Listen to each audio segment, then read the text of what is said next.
결혼식은 인생에서 가장 중요한 날 중 하나죠.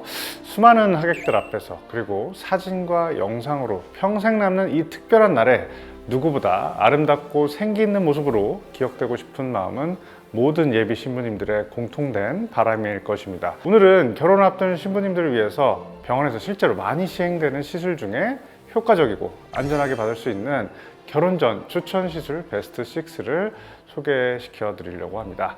특히 시기별로 언제 어떤 시술을 시작해야 최적의 효과를 볼 수 있는지에 대해서도 함께 안내해 드리도록 하겠습니다.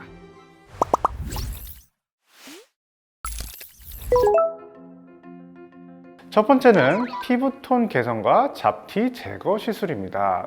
깨끗하고 맑은 피부는 메이크업의 완성도는 물론 드레스를 입었을 때 드러나는 피부 노출 부위를 더 밝고 생기 있게 만들어주죠. 대표적인 시술로는 레이저 토닝이 있습니다. 잔잔한 색소나 피부의 칙칙함을 정리해서 피부톤을 균일하게 만들어주는데 효과적이며 일반적으로 5회 이상 1, 2주 간격으로 반복 시술해야 안정적인 효과를 기대할 수 있습니다. 따라서 최소 3개월 전부터 시작하시는 것이 좋습니다. 또 얼굴뿐 아니라 드레스로 노출되는 가슴이나 등, 팔, 목 부위의 점이나 사마귀도 미리 제거해 주시는 것이 좋은데요. 이 부위들은 시술 후 회복에 시간이 걸릴 수 있으므로 역시 최소 3개월 전에 시술을 마치는 것이 이상적이라고 할 수 있죠. 색소 치료는 일시적인 홍반이나 색소 침착이 남을 수 있기 때문에 여유 있게 치료를 계획하시는 것이 중요하고 3에서 6개월 전부터 시작하시는 것을 추천드립니다. 두 번째는 얼굴과 바디의 윤곽을 정리하는 시술인데요. 결혼식장에서는 앞모습뿐만 아니라 옆모습, 뒷모습까지 모두 드러나는 만큼 전체적인 윤곽 라인이 매우 중요합니다. 얼굴 윤곽을 위해서는 사각턱 보톡스와 침샘 보톡스 그리고 윤곽 주사를 고려해 볼 수 있습니다. 사각턱 보톡스는 저작근을 줄여줘서 턱선을 갸름하게 만들어주고 침샘 보톡스는 턱 옆에 도드라져 있는 귀밑샘을 줄여줘서 얼굴이 작아 보이게 할 수 있죠. 이 두 가지를 병행하면 더욱 시너지 효과가 크고요. 최소 4주 전에는 시술을 마쳐야 결혼식 당일 최상의 결과를 얻을 수 있습니다. 너무 일찍 맞으면 식전의 효과가 빠질 수 있으므로 보통 1, 2개월 전 시술이 가장 적당하다고 할 수 있죠. 윤곽주사는 얼굴에 불필요한 지방과 부종을 줄여줘서 좀 더 날렵하고 또렷한 인상을 만들어줍니다. 1, 2주 간격으로 3회 정도 시술하게 되며 멍이 생길 수 있기 때문에 마지막 시술은 결혼식 최소 2주 전에 마무리되도록 일정을 잡아주시는 것이 좋습니다. 바디 윤곽 시술도 중요한데요. 특히 드레스로 인해서 어깨와 팔 라인이 노출되는 만큼 이 부위를 좀 더 매끄럽게 다루는 것이 중요합니다. 하지만 다이어트를 해도 잘 빠지 않는 부위가 바로 있죠. 바로 근육입니다. 승모근이나 삼각근, 삼두근처럼 볼륨감이 도드라지는 부위는 보톡스를 통해서 근육의 부피를 줄여주면 전체적인 라인이 훨씬 부드러워져 보이죠. 효과가 나타나기까지 일정 시간이 필요하므로 최소 4주 전에는 시술을 받으셔야 하고 근육이 발달이 심한 경우에는 리터치를 고려해서 2개월 전부터 시술을 준비하는 것이 안전합니다. 세 번째는 리프팅 시술입니다. 20, 30대 신부님들 중에서는 눈에 띄는 처짐은 거의 없지만 이 나이대야말로 리프팅 시술이 반응이 가장 좋은 시기이기도 합니다. 대표적인 장비로는 울세라, 써마지, 튠페이스, 티타늄 등이 있습니다. 울세라는 초음파를 이용해서 근막층까지 에너지를 전달해서 얼굴이 작아 보이게 하고 이중턱이나 턱 라인을 개선하는 데 효과적이죠. 써마지는 고주파열을 이용해서 콜라겐 생성을 유도해서 피부의 탄력과 잔주름, 모공 개선에 도움이 됩니다. 두 시술 모두 효과가 서서히 나타나며 시술 후 2에서 3개월에 걸쳐서 최대 효과를 보이기 때문에 결혼 1, 2개월 전에는 마치는 것이 가장 좋겠죠. 만약 결혼식이 얼마 남지 않은 상황에서 즉각적인 리프팅 효과가 필요하다면 악센트 프라임의 튠페이스를 추천드립니다.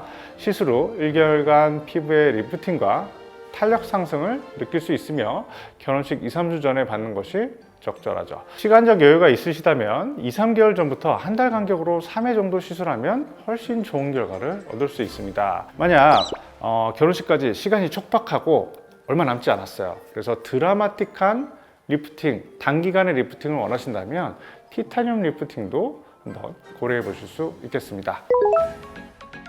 네 번째는 볼륨을 채우는 시술입니다. 꺼진 부위나 볼륨이 부족한 부위는 조명 아래에서 더 꺼져 보이고 밋밋하게 보이기 때문에 이마나 앞볼, 옆볼, 관자, 팔자주름 부위 등에 적절한 볼륨 보완이 필요한 분들이 있죠. 대표적인 시술은 히알루론산 필러, 레디어스, 스컬트라, 주베륵 등이 있는데요. 히알루론산 필러는 즉각적인 볼륨을 채워주지만 뭔가 붓기가 생길 수 있으므로 결혼식 1개월 전에는 마무리하는 것이 좋습니다. 필러가 부담스러운 분들은 콜라겐 생성을 유도하는 스킨 부스터 시술을 고려해보세요. 레디어스는 콜라겐 생성을 촉진하면서도 볼륨 개선이 동시에 가능해서 만족도가 높고요. 최소 1개월 전 시술을 권장드립니다. 스컬트라는 서서히 볼륨을 만들어주는 시술이기 때문에 최소 6개월 전부터 시술을 시작해야 충분한 효과를 기대할 수 있죠. 주베륵은 피부의 윤기와 결을 개선하는 데 중점을 두는 시술로서 3개월 전부터 여러 번 시술하는 것이 좋습니다.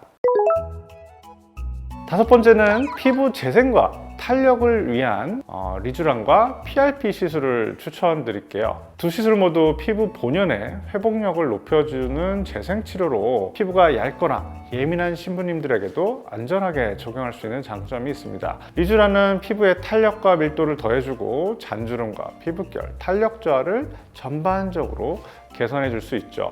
PRP는 자가열에서 추출한 성장인자를 이용해서 세포 재생을 유도하는 시술이기 때문에 피부에 건강하고 자연스러운 광과 재생 효과를 높여줍니다. 두 시술 모두 3, 4주 간격으로 2, 3회 이상 반복 시술하면 안정적인 효과를 볼 수 있으므로 최소 1개월 전에는 첫 시술을 시작하시는 것이 좋죠. 특히 리쥬란은 시술 직후 주사 자국이나 붓기가 생길 수 있으므로 결혼식 2주 전에는 마지막 시술을 마무리하는 것이 이상적입니다. 여섯 번째는 주름 보톡스인데요. 웃을 때 생기는 눈가주름, 미간, 이마주름이 사진이나 영상에서 도드라져 보이는 것이 걱정된다면 주름 보톡스를 고려하시는 것이 좋죠. 표정은 유지하면서도 주름을 부드럽게 완화시켜주는 시술로 자연스럽고 깔끔한 인상을 남기는데 좋습니다. 보톡스는 시술 후 약 3일에서 7일 후부터 효과가 나타나거든요. 최대 효과는 2에서 4주 뒤에 보이기 때문에 최소 4주 전에 시술을 마치는 것이 좋겠습니다. 간혹 비대칭이 발생할 수 있으므로 리터치를 감안해서 여유 있게 진행하는 것이 안전하죠. 결혼 전 시술은 단 하나만으로 완성되지 않습니다. 개인의 피부 상태나 윤곽, 스케줄에 맞춰서 여러 시술을 조합해 시기별로 안전하게 계획하는 것이 가장 중요합니다. 급하게 여러 시술을 몰아서 받는 것은 피해 주시고요. 최소 3개월 전부터 여유 있게 병원을 방문해서 상담을 받아보시는 것을 추천드립니다. 그리고 마지막으로 정말 강조드리고 싶은 것이 있습니다. 결혼식 일주일 전에는 새로운 시술이나 처음 쓰는 화장품은 절대 피하시길 권장드려요. 결혼식 전에는 신경적으로 예민해져 있고 피부도 예민해져 있을 수 있는 상태이기 때문에 트러블 가능성이 커지기 때문입니다. 기존에 사용하던 제품만 사용하시고 머리 염색처럼 자극이 될 수 있는 시술도 미루는 것이 좋습니다. 무엇보다 이 시기엔 큰 변화보다는 안정과 충분한 휴식이 최고의 피부 관리가 될 수 있죠. 오늘 영상이 유익하셨다면 구독과 좋아요 부탁드립니다. 피부과 전문의 닥터 제라 우영준이었습니다. 감사합니다.